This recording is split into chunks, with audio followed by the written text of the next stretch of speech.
Let's do this. Everybody good? Good morning, everybody. How are you? We are really excited today. My name is Aubrey Merriman. I'm the CEO of Life Moves, and I wanted to welcome you to our Life Moves Mountain View community. What you're standing in is a microclimate of love and care and growth. And I also wanted to share with you that this is our Home Key 1.0 model. This is the 1.0 model. We're looking to do at least 10 more of these Home Key projects. We're looking for the government support. We're looking for corporate partners, civic partners, public-private partnerships to continue to make more of these happen across the Silicon Valley for the incredible needs for people experiencing homelessness. I want to thank Governor Newsom for being here, Project Home Key, our public-private partners, our partners at the City of Mountain View, our county partners, and our corporate partners for really leaning into making today possible. There's been a lot of passion and love, as Joe Stockwell, our board chair, reminds me, a lot of love and passion that was put behind the construction of this community. And it's more than just a bunch of doors and locks. What it is really a home for people that are looking to find stability, for people that are looking to achieve long-term stability, which is what they deserve. And what you'll see here today is an example of what it's like to be innovative, to be able to redefine what people think about interim housing. It's a successful use case study for how to really be flexible, how to put together rapid build, state-of-the-art, prefabricated, modular construction to help with interim housing inventory. Like I said, this is the 1.0 version. We want to do many more of these. This adds capacity. You can stack to it. You have 100 units here. You can serve 124 clients and then some. So when we look to roll this out in the future, we want to do many more of these, and we're looking for partners to continue to build on the innovation that you see here today. We are so pleased by the opportunity to share our community with everybody here. So the call to action is really get involved, find a way to connect with Life Moves, help us to continue to redefine what people think about interim housing, help us to expand the definition of housing and what that housing continuum looks like. We think that we've stepped on something here that's pretty magical, and we want to spread that magic with all communities across Silicon Valley that need us to be in the game with them. And we also put a call out to our homeless service providers to help join us in this. And we want to open source our success to make sure that others can build off and learn from what you see here today so that we can all collectively advance the needle about really eradicating homelessness in our region once and for all. So I thank you for being here. I hope that you take the opportunity to really tour this incredible facility and understand that this is a community, and it takes a community to build a community. And we've had some really incredible partners that have made today possible. One of those partners I have the pleasure of introducing. It's the mayor of Mountain View. Mayor Kamei and her staff and her team have just been incredible in helping us to move this forward. And so it gives me great pleasure and honor to invite the mayor up to the stage. Mayor Kamei.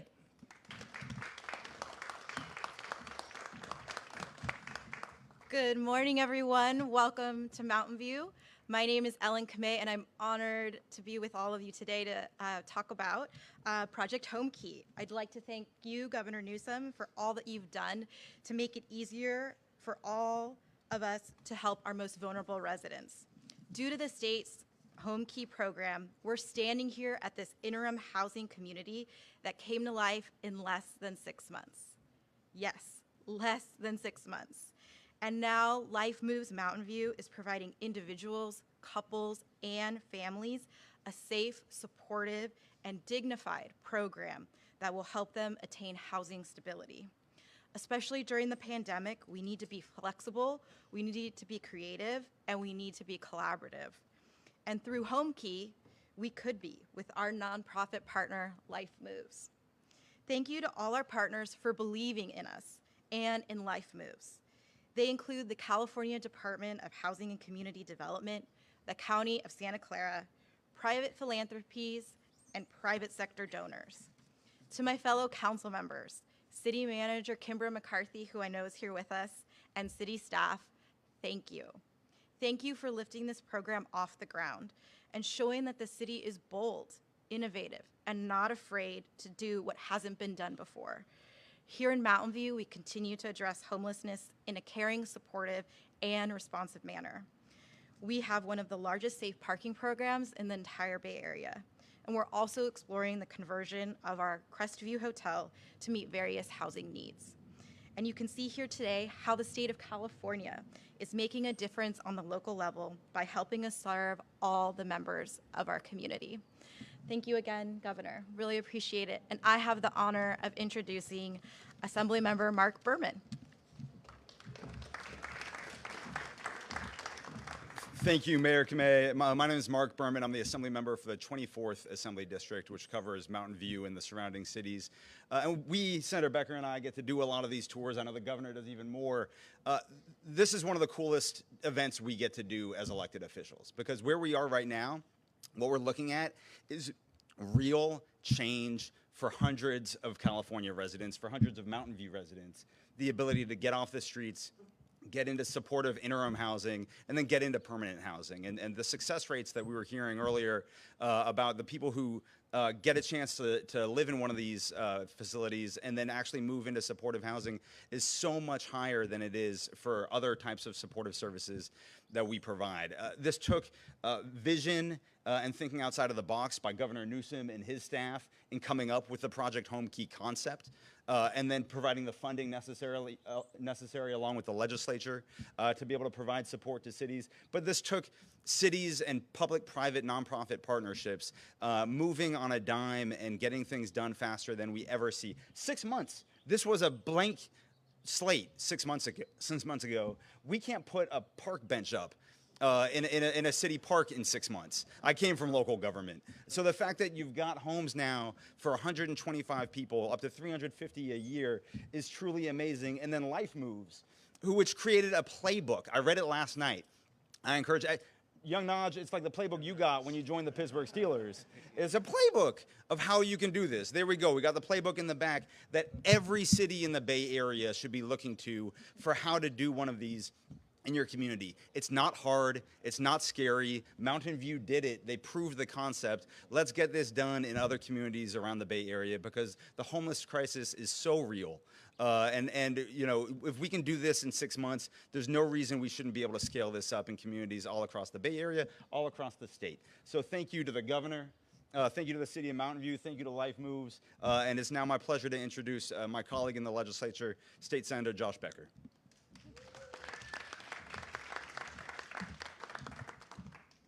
Thank you.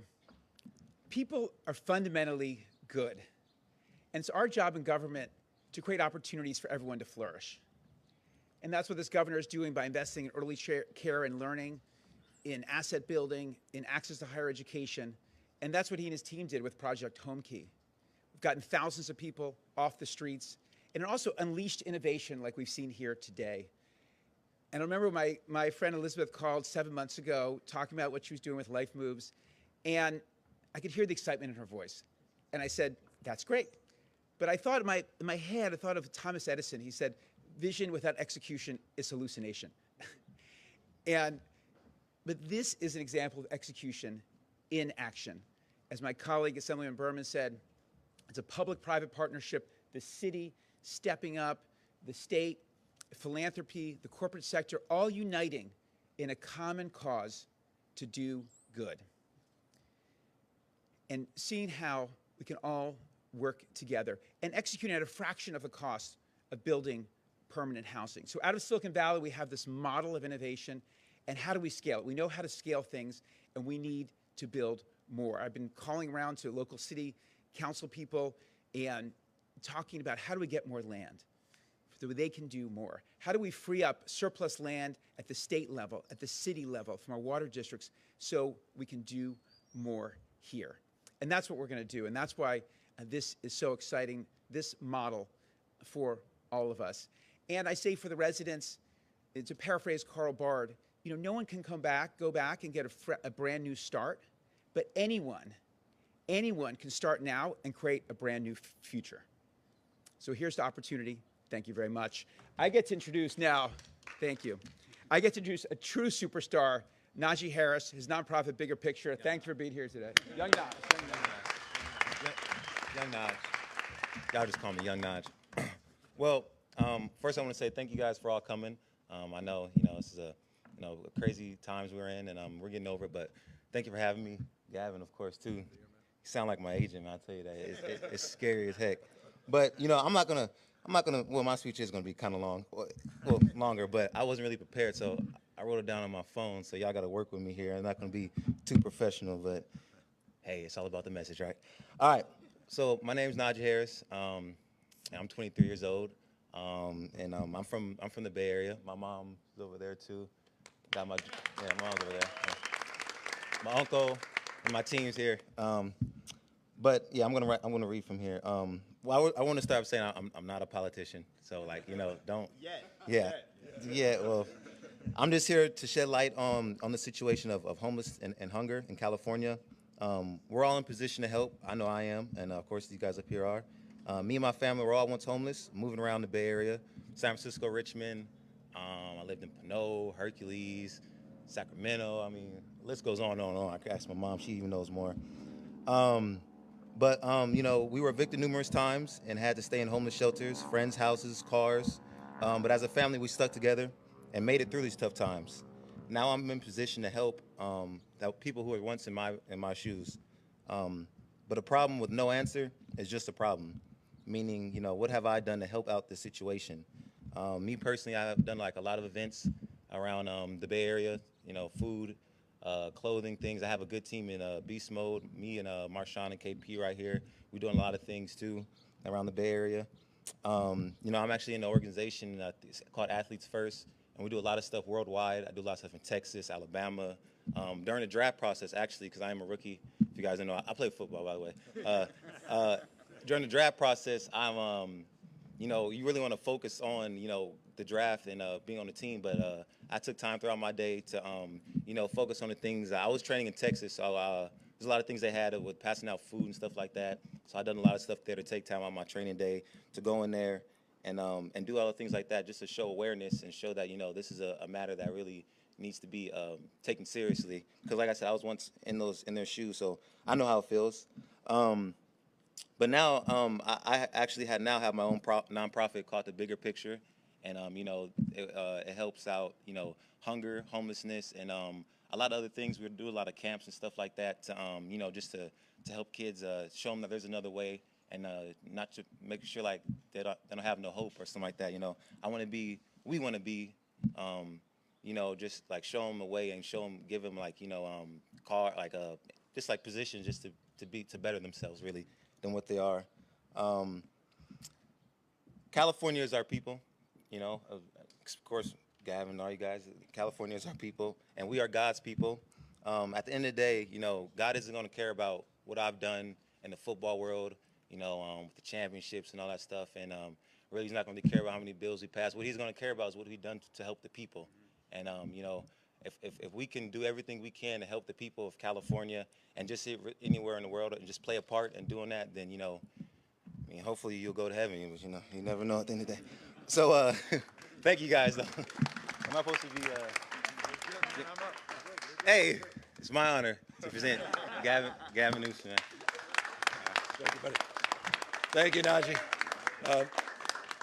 We should have had him speak last. I should have. What the hell was wrong with me in terms of the selection of order here? But let me in order thank Aubrey for all of his hard work for really organizing this and his stewardship and his faith and devotion to the cause that brings us here today. Madam Mayor, none of things happen. As a former mayor, these things don't happen on their own or in the absence of local leadership. So thank you for your localism and for your commitment and for your partnership. And thank you as well to the Assembly member and the Senator have been incredible champions, even before the two of them were in their respective roles. They have been fierce champions to address the issue of poverty in all its forms and manifestations, but in particular homelessness.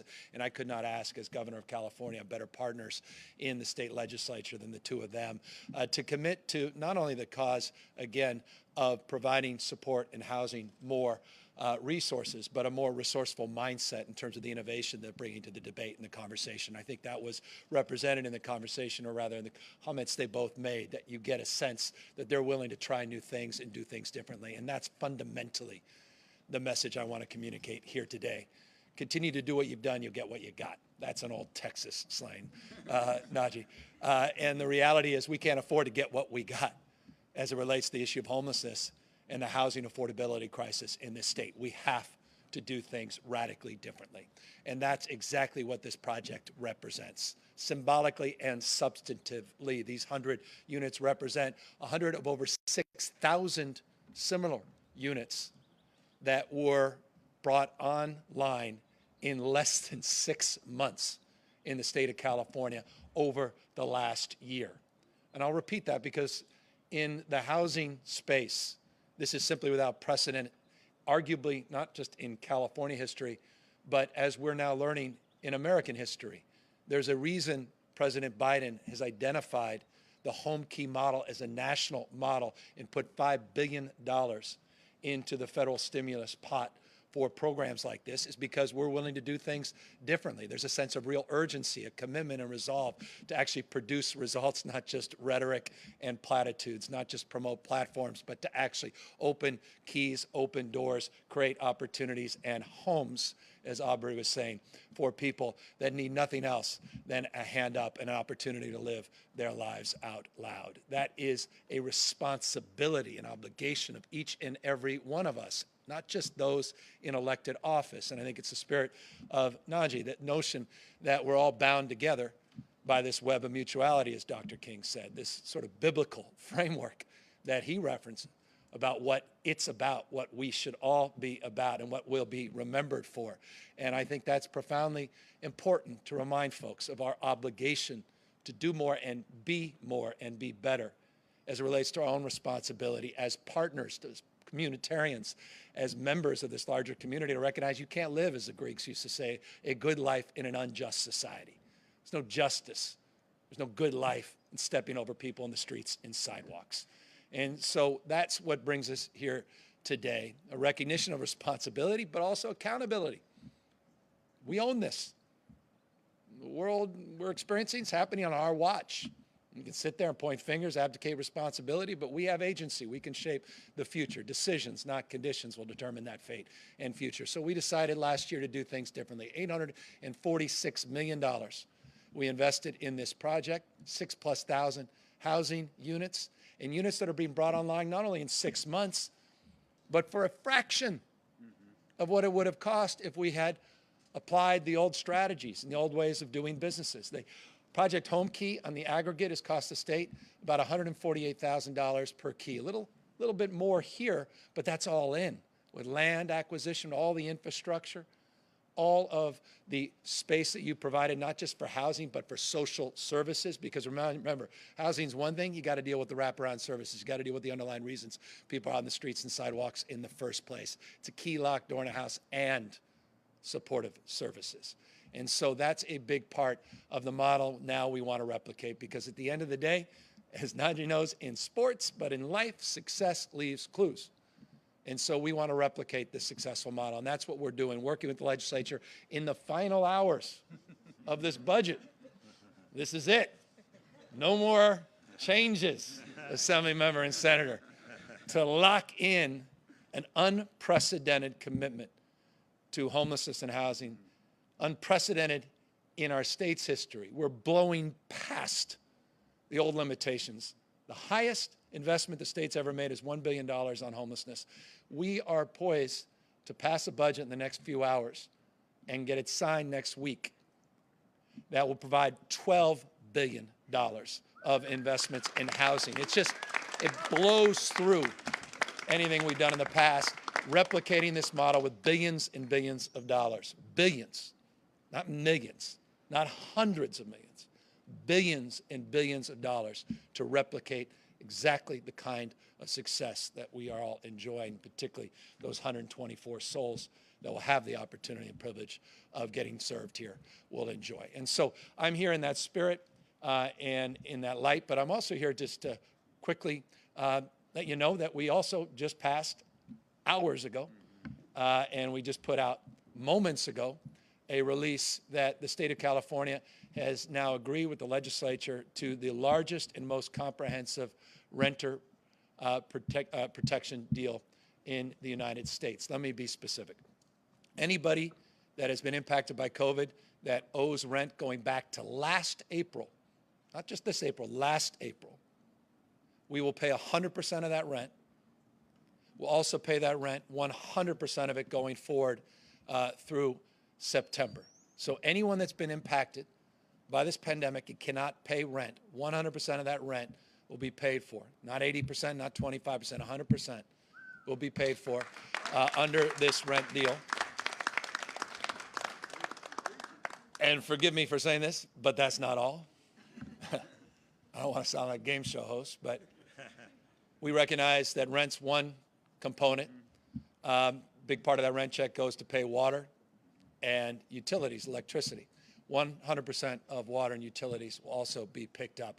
We put $5.2 billion, it'll be all in, additional $2.6 billion, but $5.2 total into the rent deal, and $2 billion that we landed with the legislature negotiation to take care of utilities. So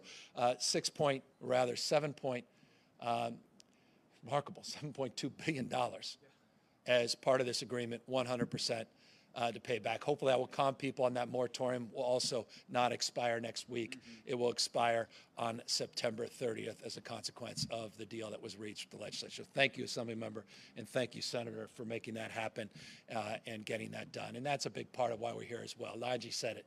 Well, he's just homeless, but he also is evicted. But he's also an example of what we are here to highlight, and that is we can solve homelessness. He's a living manifestation of that. For some that think this is overwhelming and can't be done, just meet his mom, meet his siblings that persevered, grit and hard work, and are here today as testament to a different belief. And so I just hope folks, in closing, shift their mindset. There's a lot of pessimism. You know, it's never been worse, and we're never going to solve this. It can be solved. We have vision, we have plan, and we now have the resources, and yes, again, this resourceful mindset to try new things, to iterate, to learn from our mistakes, but be willing to own up to them and make them by being willing to engage in different kinds of partnerships and a different kind of intentionality to address this issue in our state. So honored to be here, grateful for our incredible partners. And with that, Najee said he's going to answer all questions posed to me, and I'm grateful for that. We're here to answer any questions that you may have. And if there are no questions, we'll happily finish the tour. All right, listen over here. So, of course, the ramp-up with Project Roomkey and Project Homekey was happening in the context of a statewide crisis, the COVID pandemic.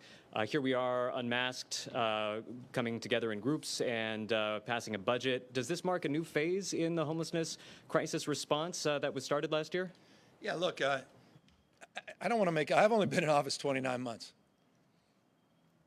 I can't make up for the last 29 years. I can't make up for the last, 5 to 10 years where things have gotten appreciably worse in the state of California. For that matter, trust me, all across the rest of the United States, but appreciably worse here in the state of California. But we can take responsibility and accountability for what is occurring today. And we are in a position to do so because, and it goes to your question, because not only is the state coming back, it's roaring back. Let's be honest. 41% of America's jobs came out of the state of California in February. 38% of America's jobs came out of the state of California 60 days ago. California is the tentpole of the American economy and the American recovery. We're enjoying an $80+ billion budget surplus. We're not advertising that. We're advertising $76 billion. It's actually over 80. $80 billion operating budget surplus, unprecedented in U.S. history. And we're investing that in the unprecedented challenges the state faces, including into addressing the needs of people that are working hard, playing by the rules, barely making ends meet. $12 billion tax rebate to 3/4 of tax filers in the state of California. providing $4 billion direct grants for small businesses to get them back up on their feet, in addition to the renter protection, as well as rental assistance, in addition to the homeless assistance and the work we're doing to rebuild our behavioral health system.